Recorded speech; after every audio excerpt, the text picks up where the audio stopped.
Okay, so let's take a look at bear hugs. We're going to start from a basic standpoint like we do in Mod 4 or even in Mod 1, and then move it up to more of a black belt level. So let's start with, turn this way, basic bear hug, ignore the hand, right? This first part right here where you're actually caught, okay?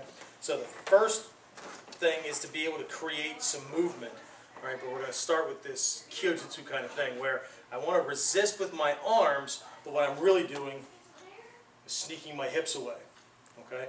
If you're somebody who always operates from their torso, this is going to be difficult, okay? But what I want to do is give him something to focus on. So we're going to start with Kyojitsu Tenkan and be wrestling around with this, which is going to make him feel really good because he has me. But this allows me to chamber this to start to create this distance, right? And then we can start to be moving with elbows, or foot stomps, or whatever, okay? So let's just start with this little idea of creating space where you're late, okay? And later on in some other lesson we'll talk about the 4 different points in a lock, hold, or grab where you have the opportunity for escaping. But here, we're obviously late. He has me, I'm pinned, okay? He's at me at my elbows. Okay, in Mod 1 we have a technique where he's actually a little bit higher, where you can grind on the back of the hands, right? Just going back down there, again, where I can't get this kind of thing, so now I need something completely different. Okay, maybe I even tried to go for something like this, or tried to go for something like this. This and this, done individually, he has a chance of getting away from. So what I want to do is play around with this Kyojitsu, disguising truth and falsehood. Shifting with this, as I pull this away, boom, so I can hit.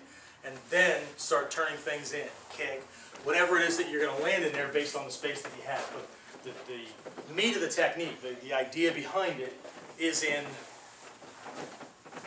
convincing him that one thing is real when something else is actually going on. So I'm wrestling, but this is a smoke screen. Okay, I can't do this. I can't be wrestling with this while I'm doing this because he can feel it.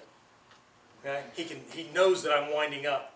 Okay, what I want to be doing is catching this, and while I'm sinking, I'm actually dropping my spine. Hold on to it.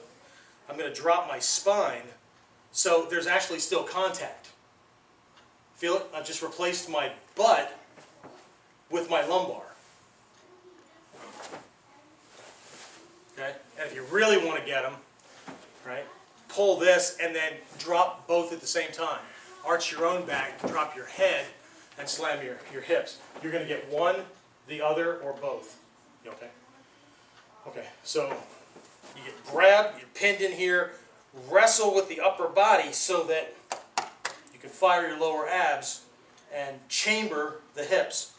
Boom! So that you can slam it out. There's always going to be pressure here, so when the grip breaks, it'll open up the hands and you'll have a harder time getting a hold of it again. Right? And then, based on what you had in here, distance-wise, position-wise, you can go for these other things. Yes? Okay. Start with that, and then we're going to make it increasingly more difficult to get out, but we're going to look at how we can actually make it easier if we understand the nature of the grab. Okay? All right, do that.